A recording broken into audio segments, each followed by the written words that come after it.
Hello, comrades. My name is William Morrison. I'm your British communist and anti-imperialist. Welcome to the live stream. This is my first full house live stream in about 7 months, so I'm very, very grateful that you're all here.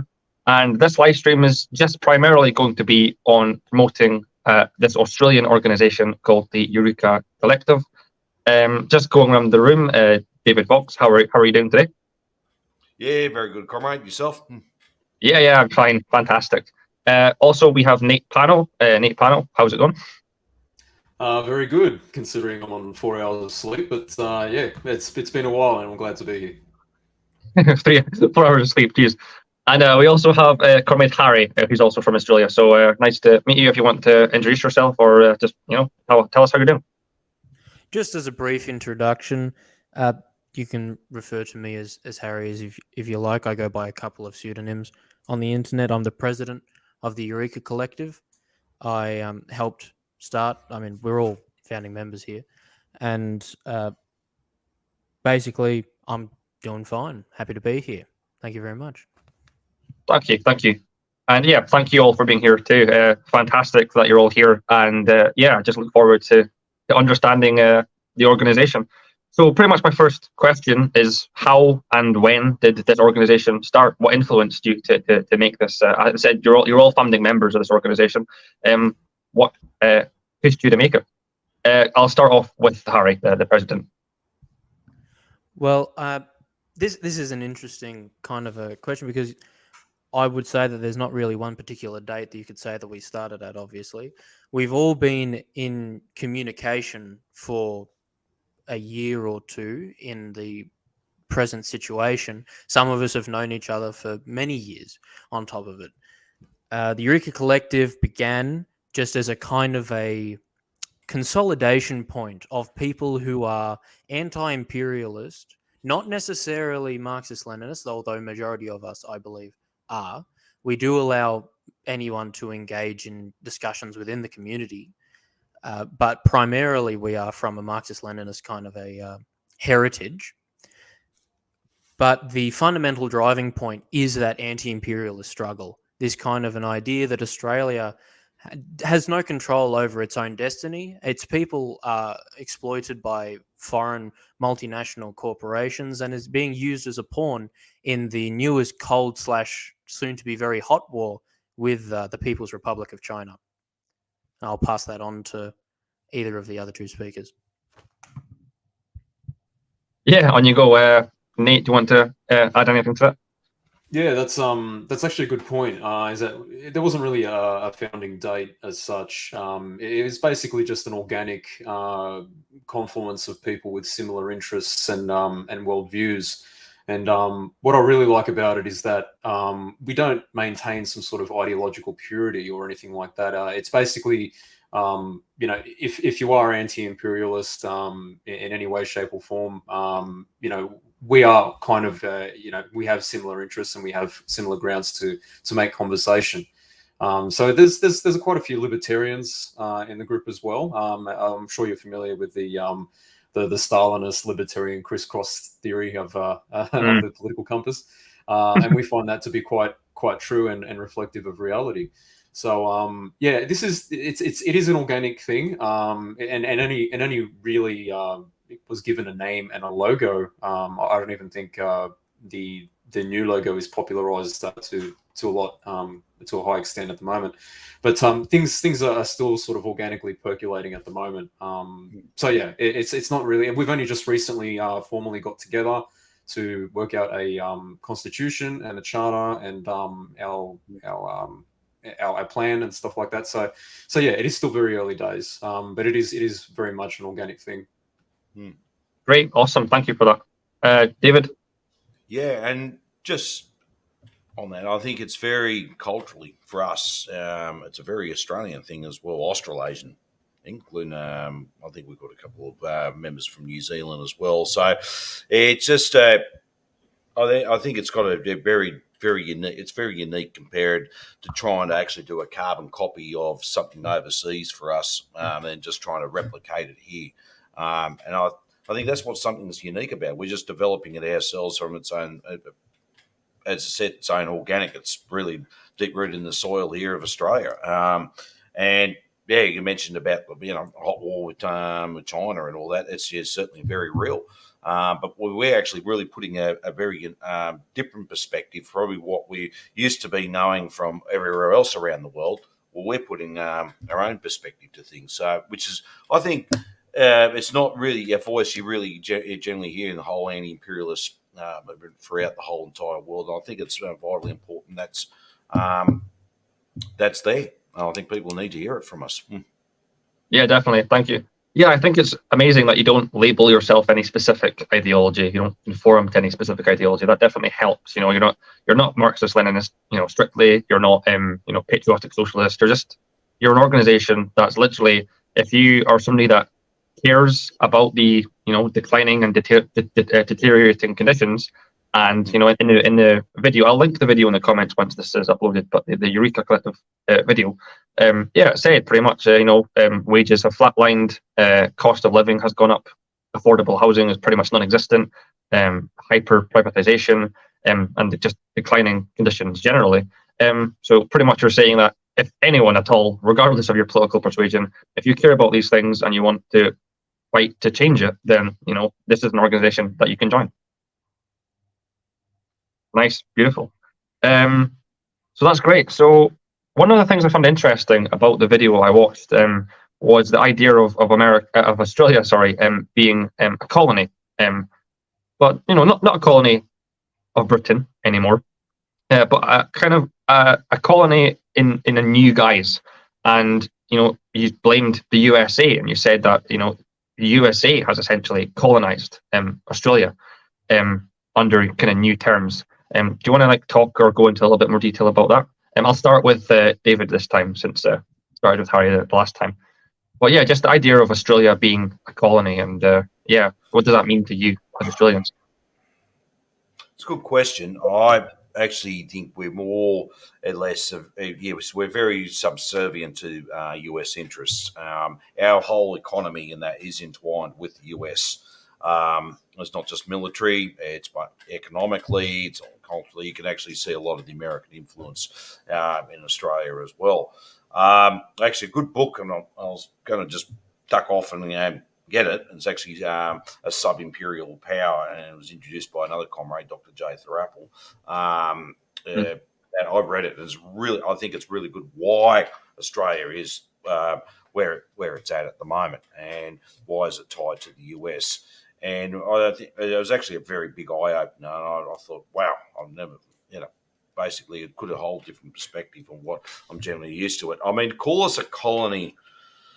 It's not like I think we've got to actually look at it in the sense where, well, if you're going to look at that sense, you've got to think of it from the 1800. You can't look at it from the 1800 point of view, British type of colony or European type of colony. Right. Well, I mean, it's like to say we're not actually got millions and millions and millions and millions and millions upon billions of Americans living here either. So I mean, it's what I think we'd have to look at how Australia developed throughout the 20th century right up to now, and how we got entwined in the whole US imperial sphere, especially during the time of World War II and afterwards. I think that's where we got to be looking at. We weren't sort of like all of a sudden Americans came in, military power, took us over, imposed their own people and everything else. That wasn't like that as well. But I think actually is what more correctly. We're probably, and look, comrades may disagree and feel free to pull me in a line. So, but we're more of like a sub-imperial power. I think actually under Mao's time in China, he called us a lapdog of US imperialism. So we're quite willingly to be that. Yeah, it's interesting. Mao, sorry. Yeah, on you go, mate. Oh, you're right. Just to add on to what Dave was saying is that I think the crux of the matter is that when you're dealing with imperialism in the 20th century, is that it's overwhelmingly a financial monopolization of capital. Globally, right? I mean, we're dealing with a global system. Yeah, that's the book. So Australia's role in that is basically that we're basically just seen as a port and a quarry to the US and the rest of the developed world. So really, all the financial institutions and structures here in Australia are pretty much just set up to facilitate that, right? To facilitate that global exchange. And what this does is it robs Australia of sovereignty. And sovereignty should be the key word here, because I mean, yes, we are a Western country. Yes, we are a predominantly white Anglo English speaking country, and so on and so forth.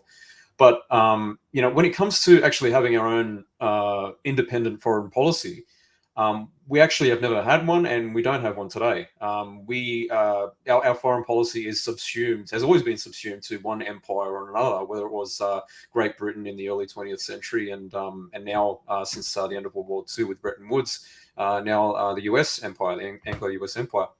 So yeah, this is the crux of the matter, is that as Australia and New Zealand are periphery states of the US empire, is that we kind of exist in this middle ground where you know, we sort of facilitate the US's financial expansion around the world, and maintaining its monopoly around the world, especially in terms of the US dollar. But also, we are also used by the US as the tip of their spear to maintain the monopolies there. In other words, you know, by aggravating war against China, for example, which, as you know, with AUKUS and all that, is been recent development.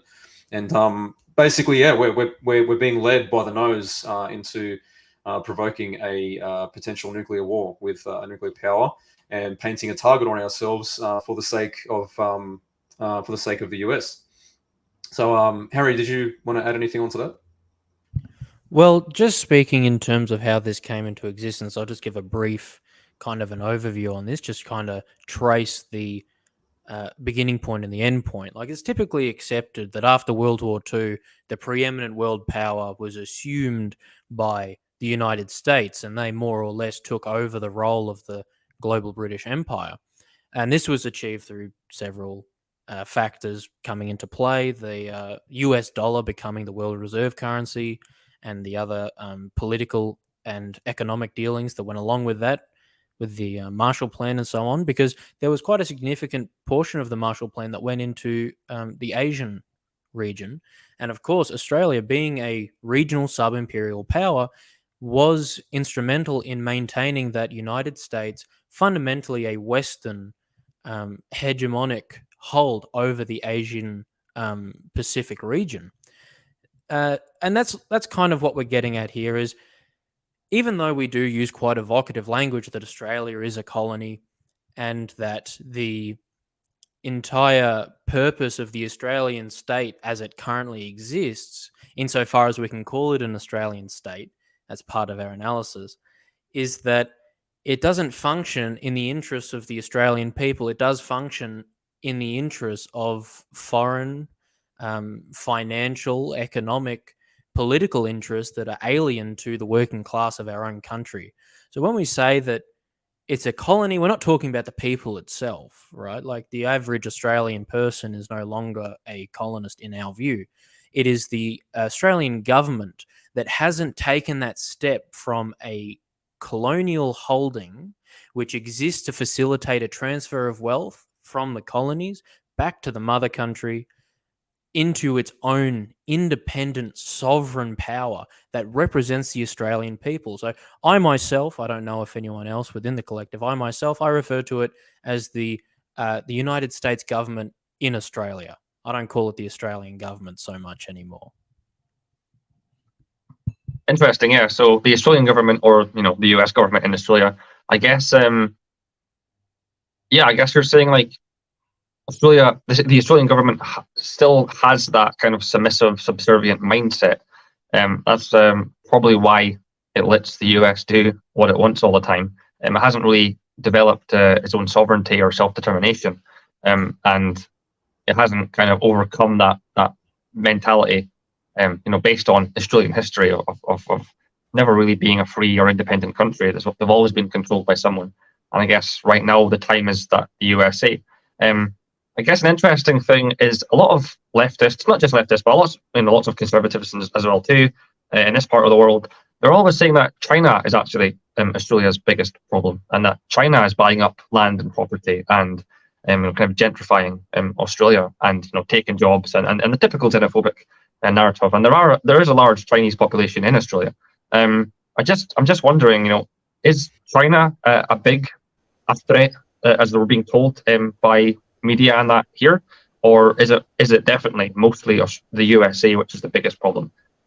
What's the comparison? How big of a threat is China in comparison with the USA?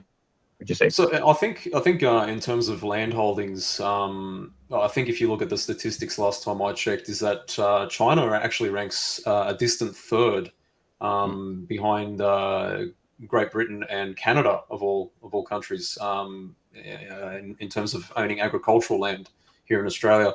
But I think the pertinent point here is to realize that the media has latched on to something that actually contains a grain of truth.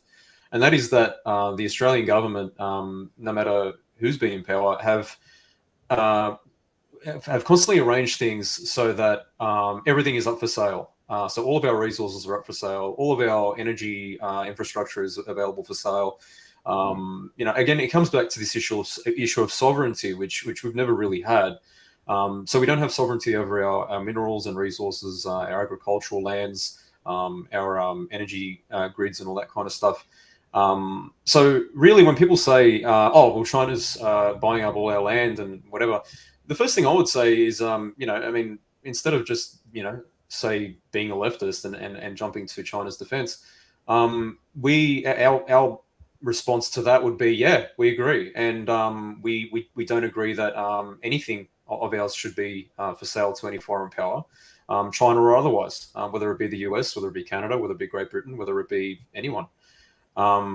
So yeah, I don't think. Oh, sorry, UK actually, I should say. So yeah, basically, I feel like there is a grain of truth, but the media there, they're basically focusing on China because obviously China is the preeminent anti-imperialist power, and as far as the imperialists are concerned, it must be destroyed. So they're using people's genuine, instincts, of our country not having any sovereignty, and latching onto that grain of truth to mobilize it and weaponize it to gain manufacture consent for war, pretty much. So as an organization, you are against China owning land, just like you're against any foreign country owning land in Australia, which is a fair critique, and obviously makes a lot of sense. But you're pretty much saying that statistically, China really isn't that bad, and there's countries that own more land than China. And I guess the reason, I guess what these countries do to the land, I mean, obviously the reason why Canada and the UK and the USA are buying up land is for making mass profits and exploiting and commodifying Australian resources. Is China doing the same? Do they have the same profit-seeking mindset, or what's their main function of owning this land in Australia?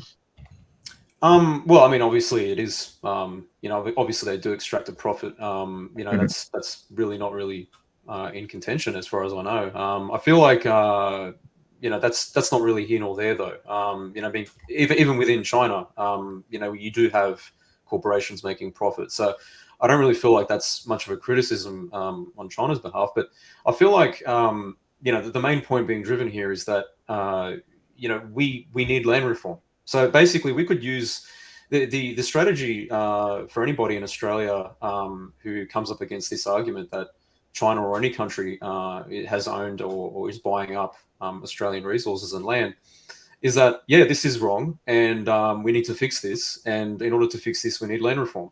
Whether they're making profit or regardless of what it is they're doing with the land, this is we can manufacture our own consent for land reform on this basis.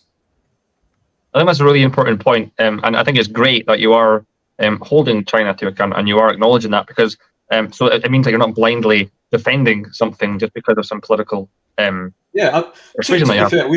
be fair, I mean, we don't blame China. I don't blame China either, because China is simply working within the global system that has been established before it.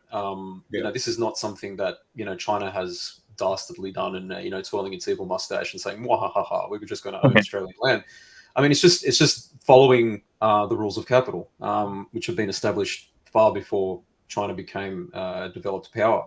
So it's not really a moralistic argument that we're trying to make here. It's just trying to see things as they are and be pragmatists and say, well, yeah, if you guys want this fixed, speaking to our own countrymen, this is how you fix it. land reform. It's great, and it's funny because there are lots of people in the West that they criticize capitalist countries for doing something, but when socialist countries do something similar, they'll defend it. And I just think that's the kind of the hypocritical mindset of lots of more liberal leftists. They'll criticize, like, there is not. I don't want to go off tangent too much there, but like the U.S. healthcare system is highly privatized. But a lot of leftists defend China's healthcare system, which is not the best. And there is private healthcare in China. There's a two-tier healthcare system in China. Those who have money can afford private healthcare. But that's defended by lots of liberal leftists. And I think that's just really hypocritical. So it's good to be able to be a good, effective Marxist. I mean, I'm not saying that this organization is Marxist, but it's whatever you are, it's good to don't just blindly follow or defend something. If even something you support, you need to call it out on its bullshit sometimes, and that's a really good thing to do. And it's a skill that's sadly lacking in lots of political spaces nowadays. So it's great. But moving on, David, do you want to add anything to what Nate said about China? Well, yeah, and I think, look, it's more than just land as well as like foreign investment into Australia. Majority, most of our finance system, like the big four banks, for example, the Commonwealth Bank, ANZ, the National Australia Bank, and Westpac, they're actually owned by pretty much US Anglo finance houses, both in Wall Street and London, and that. They're the ones behind it. Also, to others like Macquarie Bank and all that, still owned by those same institutions. So really, for us, economically in Australia, we actually do not control our finance system at all. And I think part of that thing about sovereignty and we're talking about land reform, and that part of that's got to also be discussion about having control of the finance system as well here, and which we don't. Basically, we are dictated by the boardrooms overseas, which channels down through here, and basically we have the forms of control of the economy. So, and I think that's a very big discussion alone. There is a party, the Australian Citizens Party, been doing a lot of work there, especially with what we call the big four banks here, closing down local branches in regional and remote communities, forcing people to away from cash to electronic forms. They have to travel miles away. It's basically a big control, but what they've done is done an excellent job of exposing the whole finance system and who runs who. Talk about follow the money. China plays probably not so bigger role through that, probably maybe through the Shanghai Bank, but very little on that side of it. And it was interesting because I was with another Brendan Comrade from the Eureka Collective last year. We canvassed Melbourne one day and talking about foreign investment in this country. And we found the biggest investor is US, then Britain, although actually also apparently, Harry's actually mentioned the Netherlands as well. So, there you go. I mean, they certainly are well ahead. But it's not to say, though, it's trying to be, just trying to single out one. It's just the US. It's one everyone. And I think what's been discussed here is really good. We've got to actually call out for what it is. Okay, something's wrong, but what can we do to rectify it? What can we do to address it? And that's the important question for us here in Australia. One statistic that I found really interesting in the video that I watched, which I'll link in the comments, was the fact that I think it was that Australia's top 20 companies are actually owned mostly by US, and it's a really interesting statistic. So I guess like going back to the whole colony idea, you're not a colony. There's no military presence, suppressing the people. There's no direct control or anything. But in new terms, it definitely is. And this just the stocks and shares, and the top 20 Australian companies in the world, about 12 or I think 14 of them are actually owned by the USA. So I mean, Australia is not a sovereign country. It cannot be if that's the kind of situation that you're in. But Harry, I'll just give you a couple of minutes to add anything on if you wish. Well, I can't add anything more on the topic of Chinese ownership of Australian assets. Like, fundamentally, is we've got the system that we have, and it's failing. It's failing drastically. It's allowing itself to be opened up for foreign exploitation. And I don't mean exploitation in the morally charged sense, of course, but we can't, as Nate said, we can't blame China for taking advantage of that kind of a thing. But fundamentally, if you're familiar with Greek finance minister, the Varoufakis, Mm. Yanis Varoufakis, he said that when they had a trade deal with the Chinese about a port that was leased to the Chinese companies, that was an incredibly one-sided, backwards deal for the Greek people, for the Greek economy. He managed to renegotiate it. And he said himself, you cannot try that with a United States company. And there's actually a parallel, perhaps, because our Tory party, the Liberal Party, the Conservatives, were in charge when they basically gave away the Port of Darwin to a Chinese company. And they're the party that is most vocal, beating on the war drums about Chinese infiltration. They gave a 100-year lease for a sum of money that they spent within the first, I believe it was the first 5 years of the lease. They spent all the money already. So fundamentally is you can't deal with these kinds of issues by dealing in cheap rhetoric. Fundamentally, the Australian people need to lead the charge in leading a general land reform, bringing the state enough power to stand up for our own interests. And this doesn't require vilifying anyone. Same with the United States. You know, we can't blame them for attempting to take hegemonic power. We will see them as adversaries, however. And the companies being owned by the United States, I would be shocked if it was anything different. I would be absolutely shocked if there was anything different. The cultural ties, the economic ties, there's a conscious effort in the Australian community to maintain those ties to the United States on a governmental level and on a private sector level. There is our largest trading partner is China, but it's exporting raw resources. However, all of our policy, all of our foreign policy certainly seems one-sided towards the United States. So that is what I would say is a one-sided view of attempting to cozy up to the current ailing, weakening imperial power instead of dealing with a country and a state and a system that will deal with us much more equitably. And that's kind of what we're trying to do is enlighten or bring this kind of understanding to the Australian people that we don't have to settle for second best. We can deal on equal terms with another power. Our former Prime Minister, sorry that I'm going quite long with this, our former Prime Minister, Paul Keating, said something that was insane. Like, I hadn't even considered it, is he talked about great power diplomacy.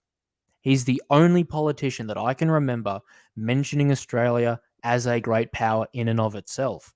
We are always portrayed as pawns of some other, typically across the Pacific, power. We need to take that power and put it into the hands of our own working people and our own state that has been reformed to put that working class's interest first. Thanks for that, Harry. It's a great sentiment, you know. Fantastic. Thank you. Yeah, great. So moving on then, I guess, away from China. Can't spend the whole stream talking about them. I guess, what should I do first? I guess Operation Mockingbird. That was quite a thing that was discussed quite a lot in the Eureka Collective video. Again, I'm referring to that quite a lot. I'll definitely link it in the comments. But yeah, it was really interesting. It was just like how the USA is kind of subversion and kind of corrupting, you know, efforts around the world in different countries and stuff. I thought that was really, really interesting. You know, rigging elections in Europe to defend US corporate interests, and rigging elections in Latin America too, or discrediting elections and calling it fraud and stuff, when actually they've been fairly democratic. In Colombia and Venezuela, I mean, Colombia, very similarly to Australia, is kind of a puppet of the USA. It's under a very far-right government, and it's been in an armed struggle against the FARC for decades. So I think that's really interesting. So I guess Australia, in relation to Operation Mockingbird, could potentially be what happened in 1975 with the 1975 coup, or the official name, the constitutional crisis. So Harry, if you want to start us talking about kind of that the Operation Mockingbird in relation with Australia. I don't know so much about Operation Mockingbird, but I can tie that into some more contemporary politics. Yeah, Just definitely. as a brief, if that's okay. I'm assuming that your audience will not be as familiar with the Australian political situation as those of us that live here, of course, but it's become a bit of a joke, our prime ministerialship. We've gone through a complete revolving door of parties that are, stabbing each other in the back for the leadership position. The most recent one that could be reasonably assessed as having foreign US-backed interest behind it was actually the Labor Party under Kevin Rudd. Now, that was when he was replaced with a politician known as Julia Gillard, and she was quite acknowledged to be much friendlier to the United States and much more hostile and hawkish in regards to China. Kevin Rudd has since been very instrumental in fostering a sense of partnership with other Southeast Asian countries. And that's not to say that he himself is an anti-imperialist or he believes in the mission of the People's Republic of China. He's a very center-left kind of a figure. He's a very mainstream kind of a guy.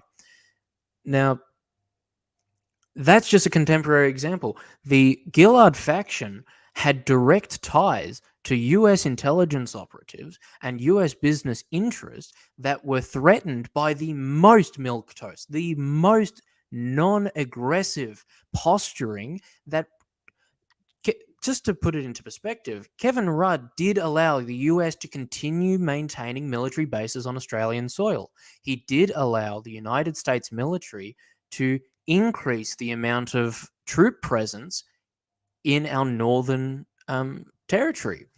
So this was not exactly a radical. He wasn't a Fidel Castro.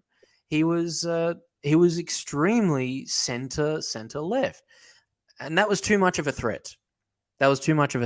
And this kind of environment in a time when these kinds of things probably aren't as open anymore kind of gives you the perspective of things back in the day in the 70s during Operation Mockingbird would have been far more elaborate, far more egregious in their scale in a time when people could just do that on the daily.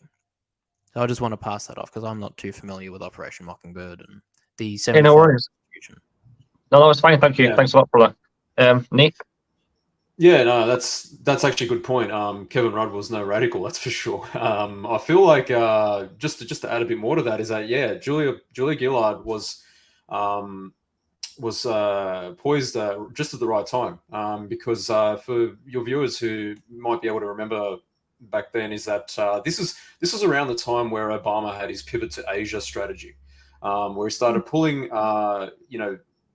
personnel out of the Middle East and wanted to redirect it towards the South China Sea. And at the time, Kevin Rudd represented a lot of homegrown Australian business interests. And so basically the interest of Australian businesses is to maintain and grow business relations with China. And so he represented a lot more of their interests. And so he was just basically following the money, basically. He's just saying, okay, well, we need better trade relations with China and we're going to make this and that agreement and so on and so forth. And the US State Department obviously did not like that.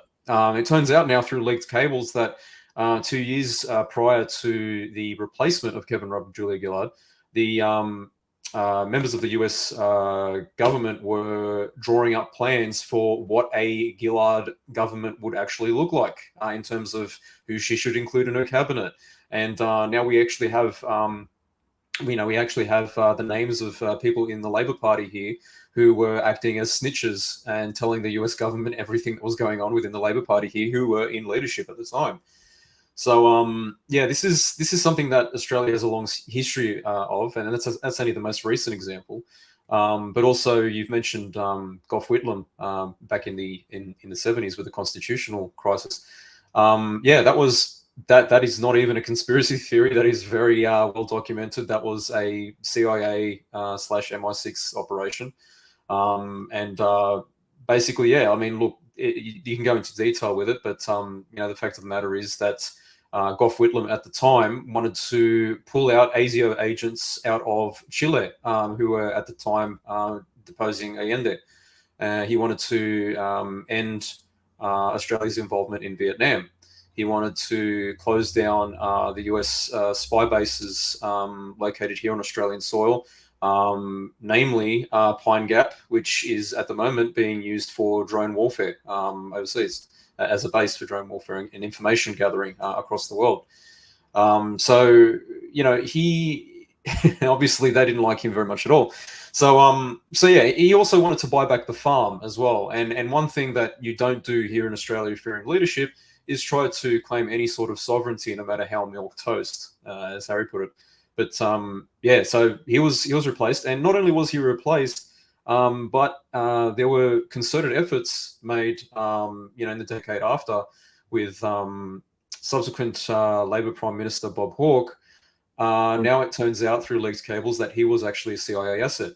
He was the Prime Minister, and prior to becoming Prime Minister, he was a union leader, and he was very much respected in the union movement.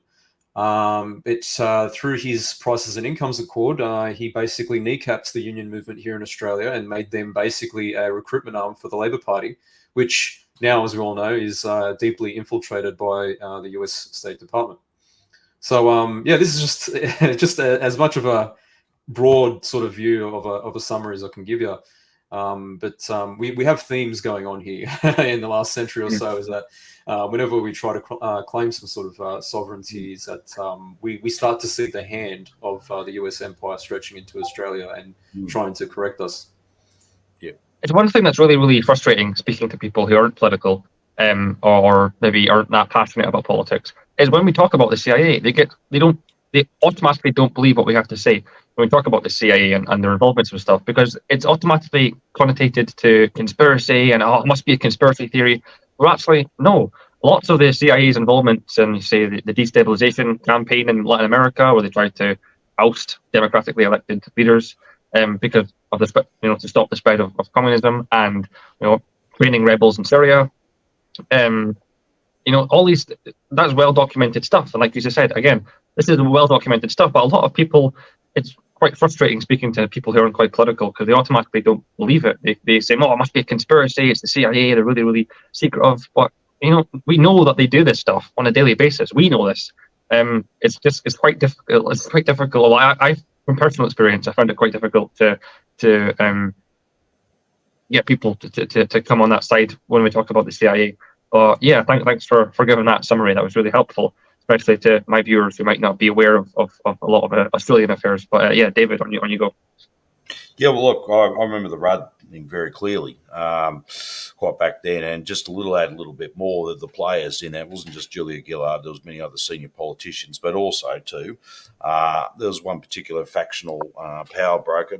He was head of a union, Australian Workers Union, Paul Howes, at the time, his wife happened to be a chief executive officer, I think, with with one finance institution, I'm led to believe. He got the call from the US consulate, and he said, yes, sir, no, sir, and the 3 bags full, sir.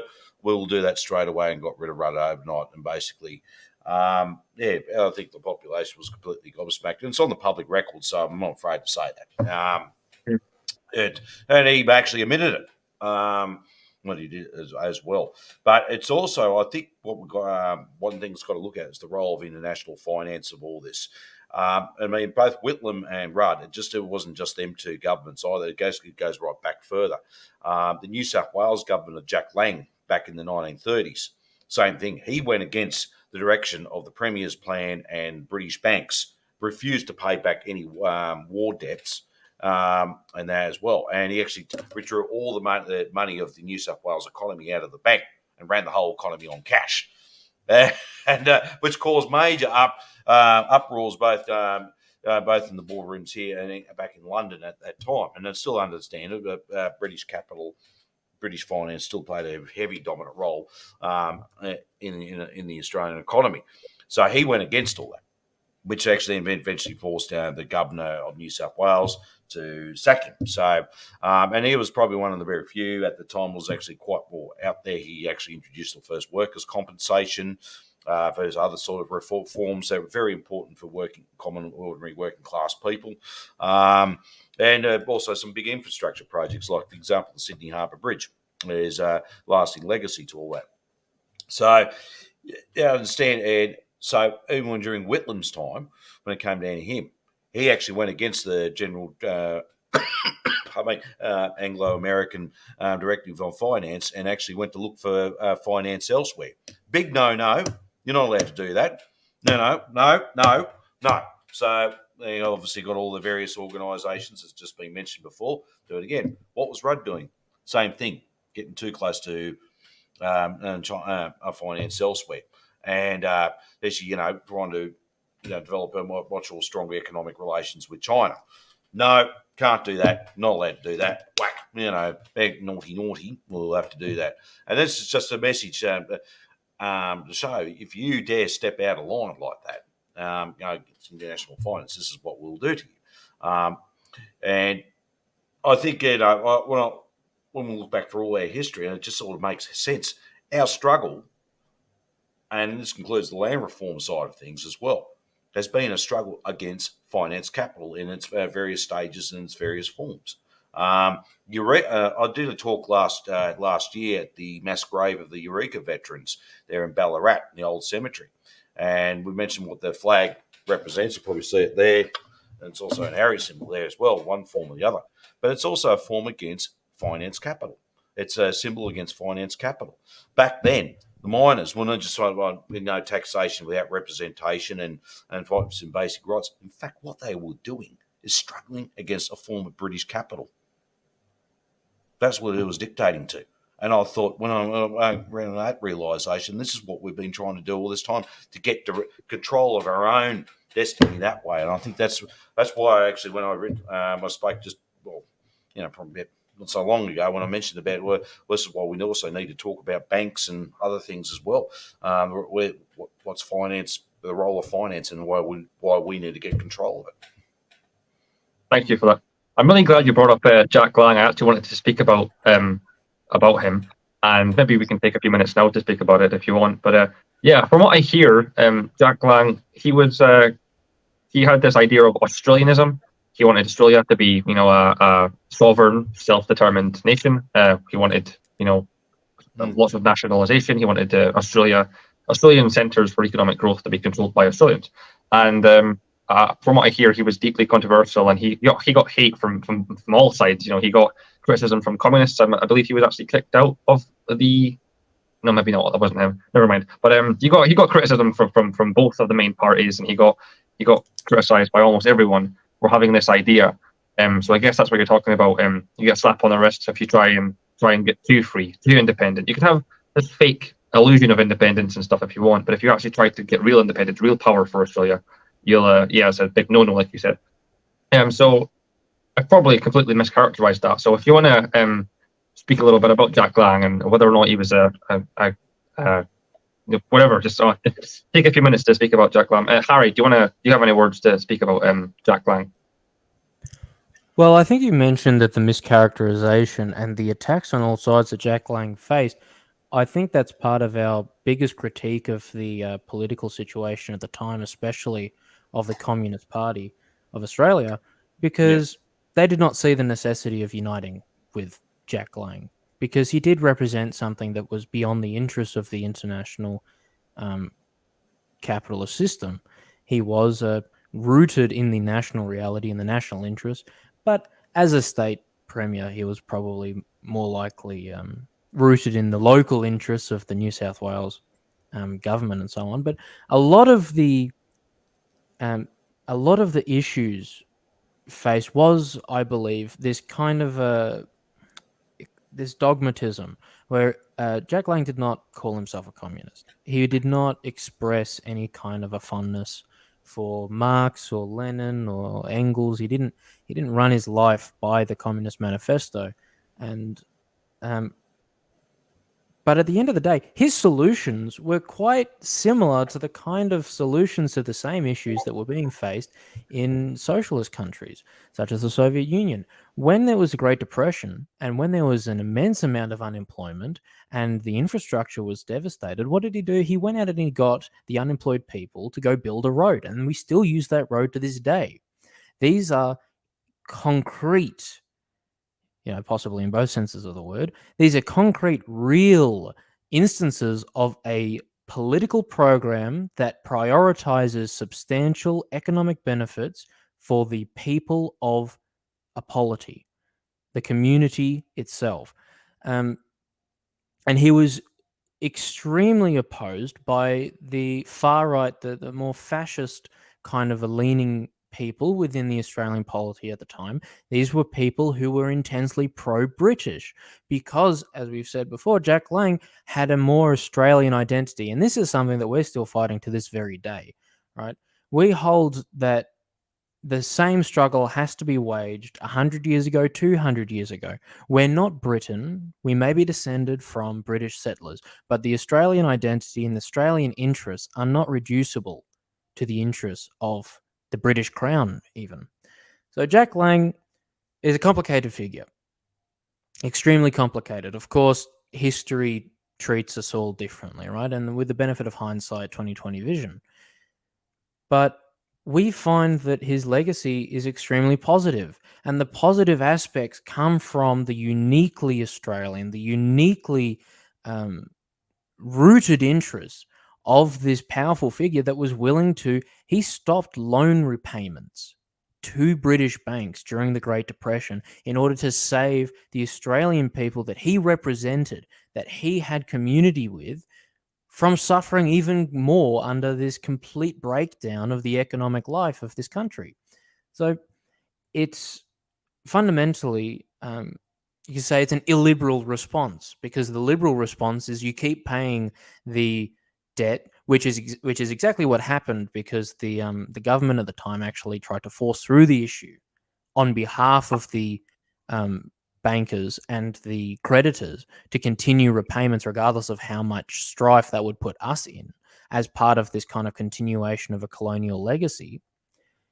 Is the illiberal response that no, it's the people that come first, the people that you are rooted within, not the interests far off overseas that profit off of the hard work, the hard yakka that we're doing in Australia. And I think that is the number one important thing that we as the Eureka Collective take from this period in history. Thanks for that, Harry. Yeah. Nate, do you have any? Yeah, on you go. Oh no, well, I was just going to say that's been beautifully summarised there by Harry. I think that what he touched on there is probably worth a wider discussion. In terms of what is the Australian identity. How is Jack Lang relevant for the Australian identity? And that's probably something that is more of an open question that we ourselves as Australians are still dealing with today. Obviously we don't. We don't discount our own colonial history. We don't discount that there are still problems, with dealing with questions of indigeneity, right? But obviously that's probably, going into, diversions here. I'm sure you have other questions to ask as well. Yeah, David, are you happy moving on, or is there anything you want to talk about Jack Lang? I think we're quite happy. Move on from now. I think. Yeah, perfect. Another huge thing that was touched on the video was war and its impact, war and its impact on Australia. And I take it as a collective, you're completely opposed to war, especially when it has nothing to do with Australia and Australian interests. And talks about Gallipoli, how 8,000 Australians died unnecessarily then, and the 60,000 Australians that died during the war. That was just completely unnecessary. Not really, Australia was never threatened. Really, they could have stepped out of it, but they were forced to declare war, and that provoked tensions with Japan. So yeah, I take it war is a huge part of being opposed to war is a huge part of Eureka Collective. Yeah, David, do you want to speak a little bit about that? Well, it's interesting because we've got the lead up to Anzac Day, which happens on a yearly basis on the 25th of April each year. And I think actually it'd be good if the collective we have a discussion about Anzac Day, maybe do a presentation on that as well. It's very dear to a lot of Australians that day because obviously I think most of us we've had forefathers, grandfathers and great grandfathers, but also even the immediate ones with medium working class people have had immediate family relatives serve overseas in one form or the other. So it's something that's very dear to us. I mean, Anzac Day itself, what I think is special, I think what's got to be also taught about the real history behind it was actually a sign of rebellion on the Western Front in the Somme there in 1916. Australian New Zealand troops, they saw what was going on. They were treated as second-class citizens. They weren't treated as equal. Australian nurses weren't allowed to treat British personnel or anything like that. We were actually treated as something second-class, worthless, and so looked down on. So in some form, it was, and there was actually during that time on the Western Front, there was a lot of desertions as well. People, even volunteers, they had enough. They would just go and party it up in Paris or wherever. Had enough. So these soldiers got together at the time and. As a form of silent rebellion, because if you did desert, you could have been court-martialed and shot. Held the first Anzac Day. And remember, there was caused a lot of confusion at the time. Pardon me, sorry about that. It caused a lot of confusion, a lot of military top brass for what they were doing. It's not just commemorating the war dead of their own dead, but also realising the sacrifice to an imperial war. We're giving our blood for what? To the profits of the very few. It wasn't just to a king and empire, but also to all the bankers, the weapons manufacturers, the whole lot, while they were gorging on our blood and profit.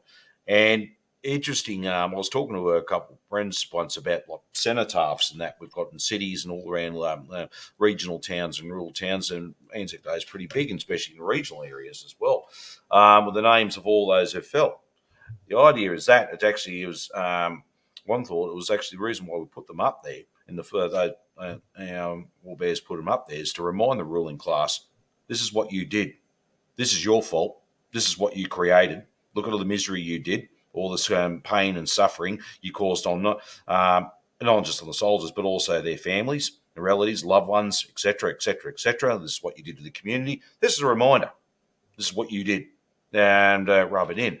So. I mean, yeah, unfortunately, sometimes it got at times it got politicised in a lot of ways. I mean, unfortunately, when the now opposition leader, but when he was defence minister, prior to the last federal election, he got up at an Anzac Day and talking about an upcoming war on China and all that, and being ready for war and all that. I thought that's not what Anzac Day was all about. I think I remember my grandfather used to talk about it. Both of them were actually. They were saying, "You said you don't want to go through that again." No. Hated guns. They hated violence. That and a lot of those soldiers have returned from World War I, especially, but not even World War II to a certain degree. We actually wound up being anti-war. They saw it as. A lot of those soldiers that came back from World War I actually go out began carrying socialists and communists eventually.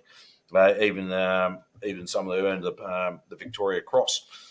Which was the highest honour at the time. They saw it, they worked out what it was, what it was all about, and saw the horrors of it, and they realised what it was. But that the whole series of Anzac Day was coming about. So, I mean, to us, war affects Australia here. I mean, I think in the current climate, people don't want a war with China, funny enough. They don't want to, well, it's not funny. I hate to use that term, funny. It's not funny. But yeah, no one wants a war with China. Nor do they want a war with Russia. We want to have peaceful coexistence. Sure, we want to have the ability to defend ourselves, and we've got every right to do so. But we don't want to go to war. Why? Yeah, it's really weird. It just shows the insanity that capitalism and imperialism has on us and our brains to have to explain why we're anti-war. Like that should be the default for everyone, and it is the default for most working class people. We shouldn't really have to explain why we're anti-war. but we do because there are people, leaders in these imperialist and capitalist countries that genuinely want a war with China because it'll profit them, it'll line their own pockets. Like you said, the same people that benefited from World War One and World War Two will benefit a war with China. The war manufacturers, the bankers, the politicians, the businessmen. There's lots and lots of money to be made by war. They're the only people that want it. So yeah, it's insane having to explain why you're anti-war. But yeah, I'm glad that Eureka Collective is, and I mean, most compassionate people on the planet are. Harry, Nate, do you have anything you want to add? No, I mean, I think it's pretty straightforward. I think David summarized it pretty clearly. Yeah, I feel like most people here that I talk to, as at least like just regular working people, have no interest in going to war, especially marching headfirst into potentially nuclear war with a global power. I feel like when it comes to the welfare of your own family, I think that it's just a deeply contradictory position to hold. And you realize that it's mostly, I guess, certain types of people that actively and openly advocate for war with Russia or China, and that would be people within our urban centers who are either part of the professional managerial class, or they may be students, things like that, where they're sort of in this kind of a situation where they're, I mean, don't get me wrong, they are working, but they don't really constitute the working class in a material sense. They don't really contribute to the sustaining of our mode of production, so to speak. So it's funny how it's really correlated that way. Whereas if you get to the real heartland of Australia, the real even just in suburbia, or even if you go further out in terms of rural towns and stuff, overwhelmingly the majority is pro-Russia and anti-war with China. That's a really good point about the managerial and professional classes. It's the same here in Britain. It's most average people are against the war, they're against all war, like you just said. But yeah, there's lots of, even at my university, there's lots of university students that literally want troops in Ukraine right now. British troops, the British military in Ukraine right now, fighting against the Russians. These people, us British communists, we call them middle-class urbanites. And yeah, they're from these urban centres, they're middle class, they were born in these middle class families, they're completely detached from working class proletarian issues. They're not really that clued up on, international politics and stuff. And yeah, they see big bad Russia doing something or big bad China doing something, and their immediate emotional reaction is, well, let's just send the troops in, And that's really, it's a psychotic kind of mentality to have. And, when are we going to learn that war is not the option? It's for extremely extreme circumstances that it's sometimes justified. But it's not something that could just be like, oh, Russia did that thing, let's send in the troops.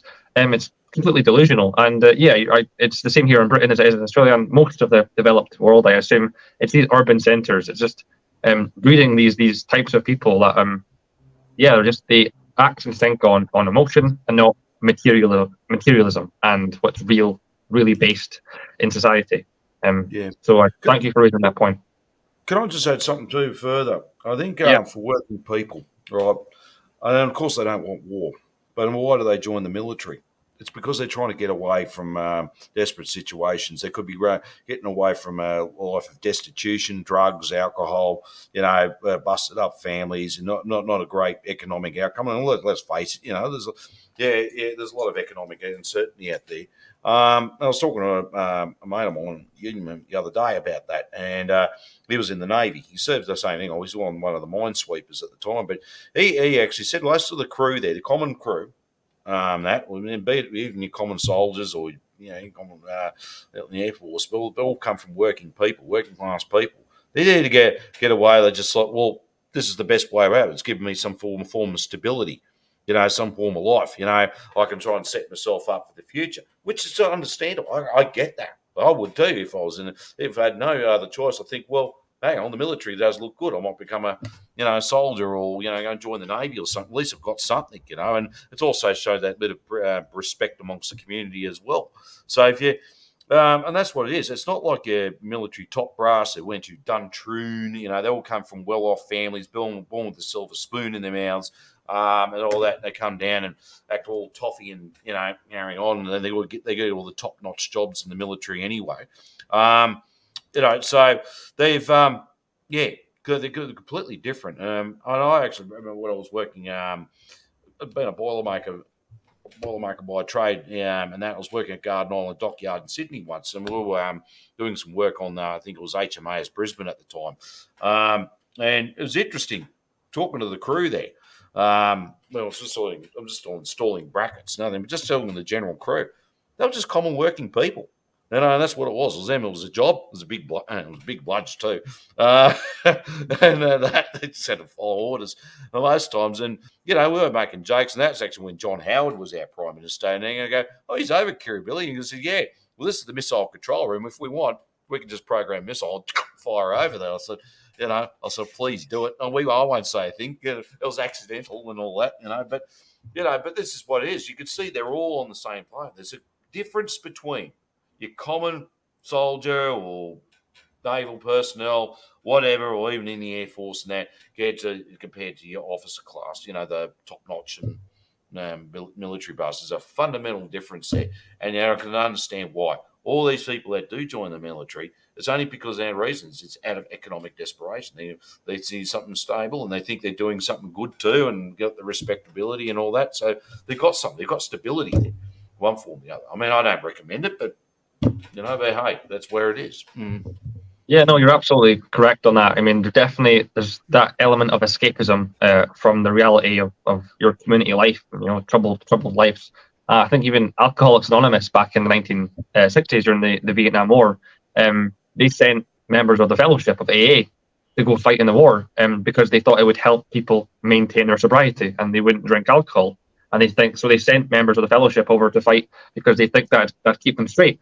So yeah, definitely just that desire of stability and order and have some discipline in your life is attractive to a lot of people. And yeah, I don't blame any, or I'm not going to vilify or demonize any member of the working class that joins the military, for the reasons you just explained. So that's a really good point. Again, I'm glad you raised that point.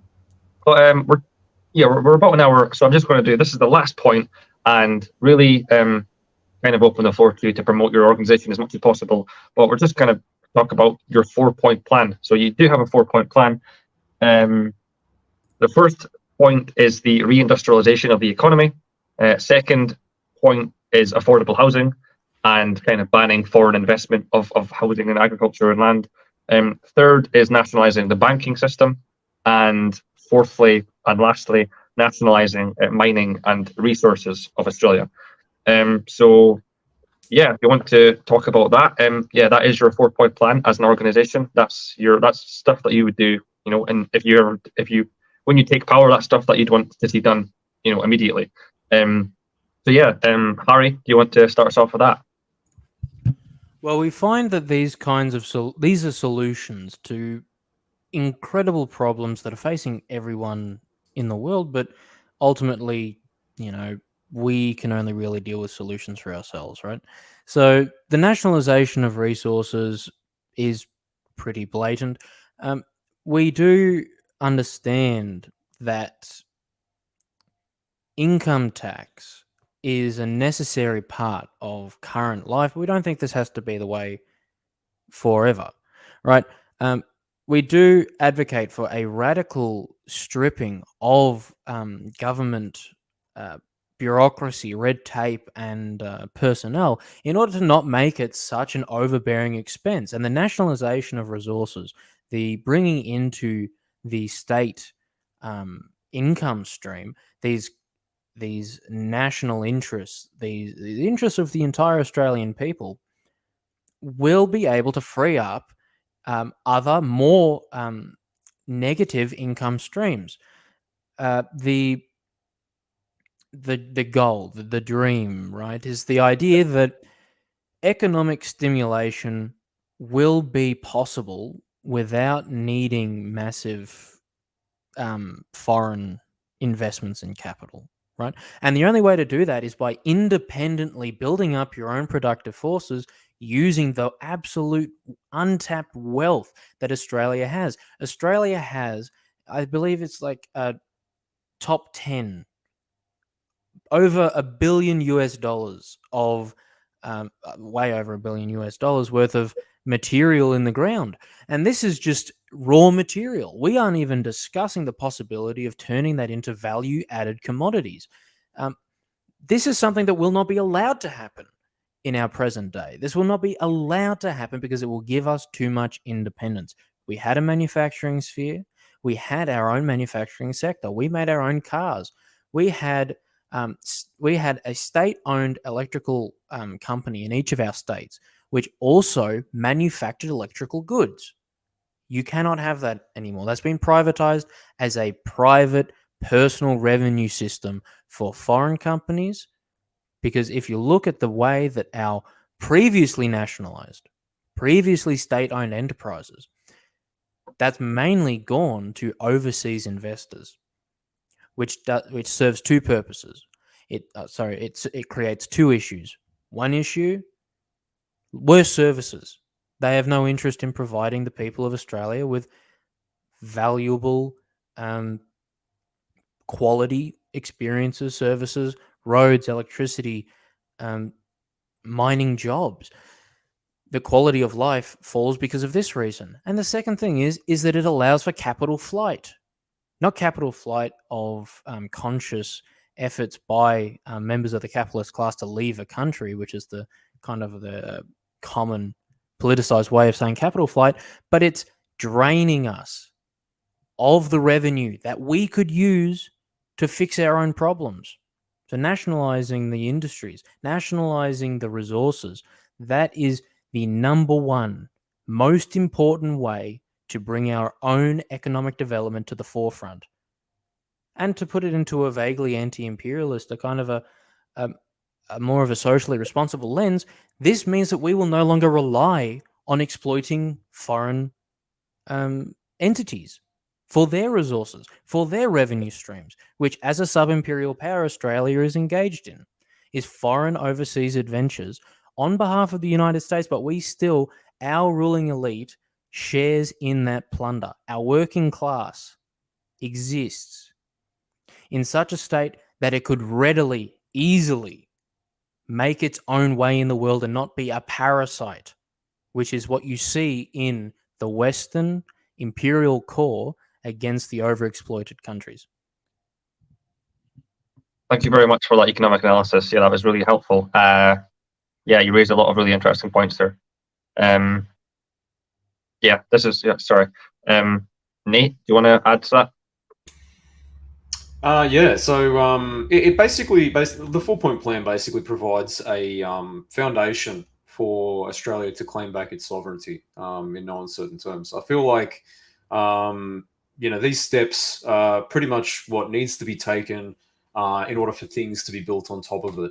So, for example, like Harry was mentioning, to kickstart a brand new domestic manufacturing sector, we need to make that viable, like financially viable, right? We don't have pie in the sky dreams that it's just going to automatically work out. We are pragmatic in the fact that we want to make it, a cheap manufacturing sector in terms of like providing the raw materials that a manufacturing sector will need.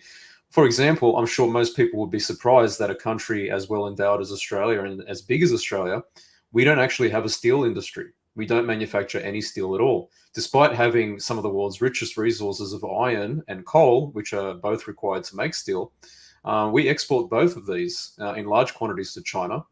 And then in turn, what we do is we buy back the steel that is made from those resources from China to build our skyscrapers and industry and infrastructure and all that kind of stuff, which are then, used as profit-making tools by foreign corporations, and then and so forth. So it's more like, having this foundation to build on top of things. If you can get an Australian steel industry off the ground by giving it very cheap raw materials, and by nationalizing the energy sector, well, automatically a fledgling new manufacturing sector will have the two main things that it needs in order to manufacture things. So yeah, it's all about trying to increase those productive forces by building layers upon layers of things, but you can't really get to the end goal until you have that that economic foundation of sovereignty in order to achieve that. Yeah. So yeah, sovereignty is obviously a huge part of what your organization is doing. But yeah, that's really good. I lost my train of thought again. David, No, just you're right. you can continue. Well, look, there's not a lot to add on because I think Harry and Nate really summarised that very good. I mean, look, just for those listeners out there, Australia only has 2 active oil refineries left. We import our petroleum. That's a concern. Very big concern if something does happen and our shipping channels get closed down. What would happen if that happened? If shipping channels were closed down? We come to a grinding halt.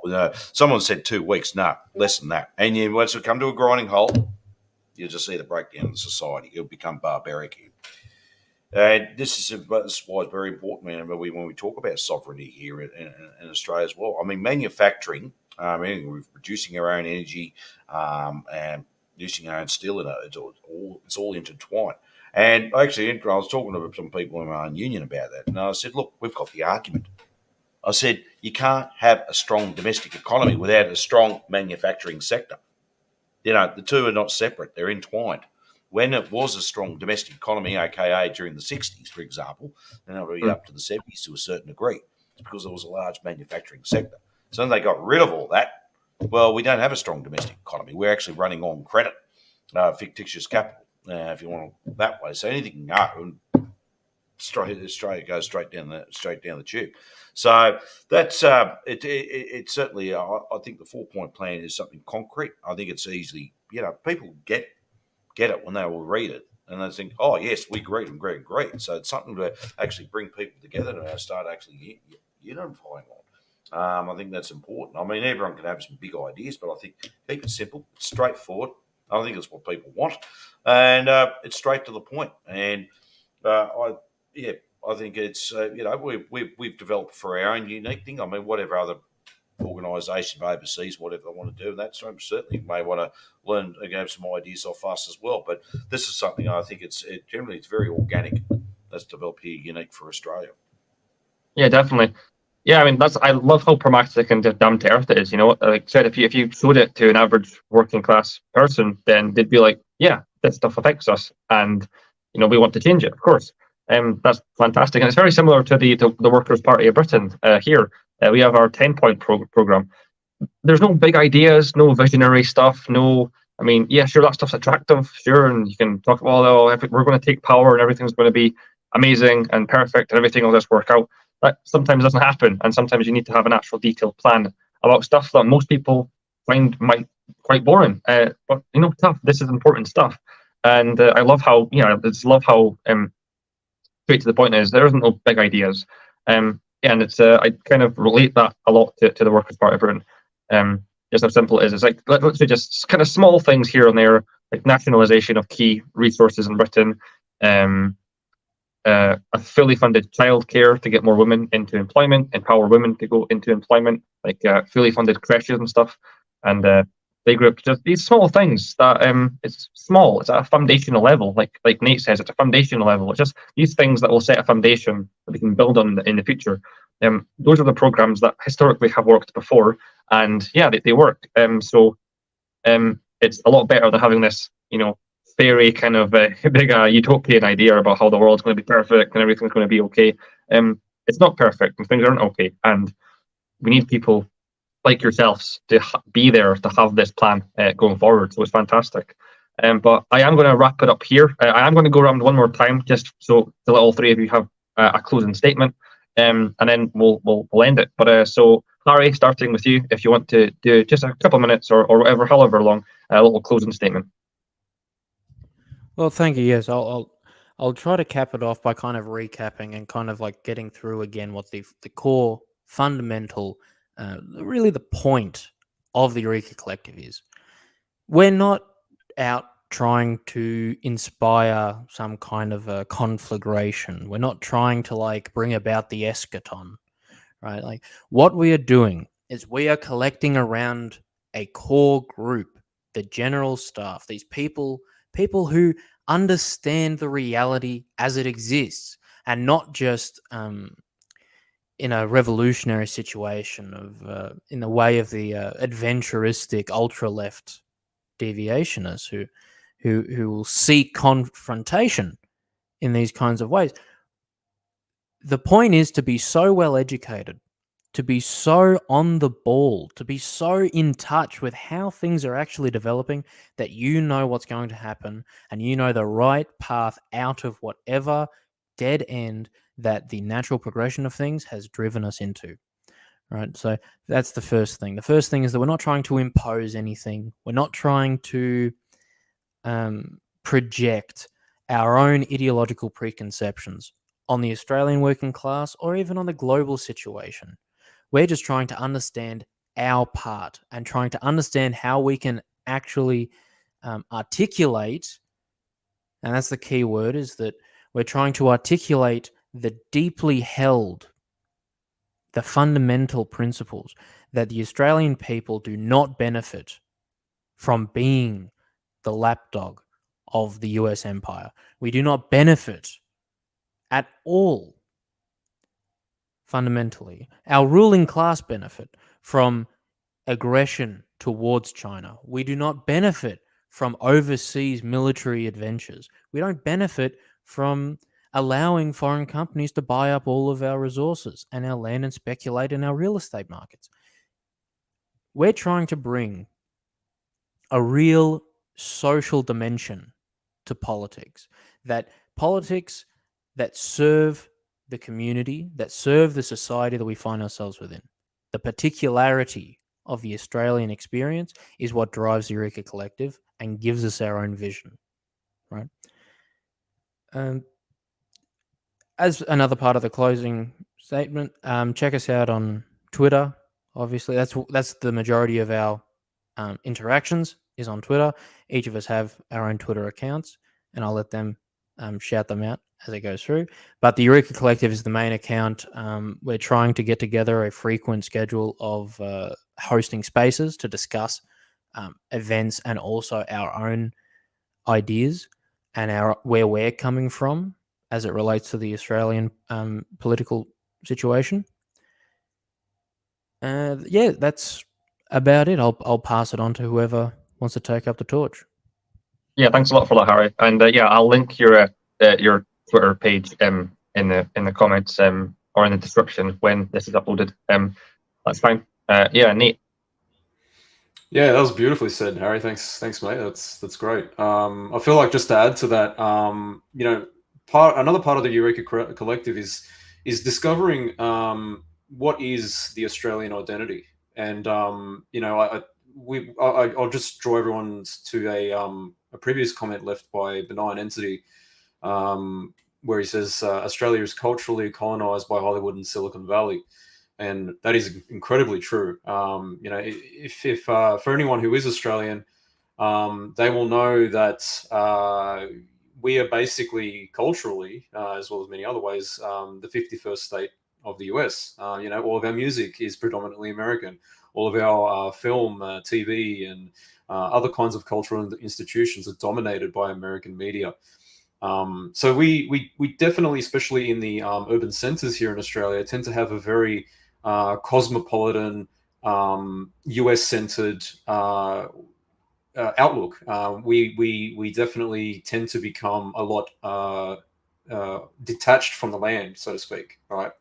So we don't actually have our roots here in the land, even though we've been born here, we've been raised here, we work here, we live here. We live here, but we don't exist here in some state, right?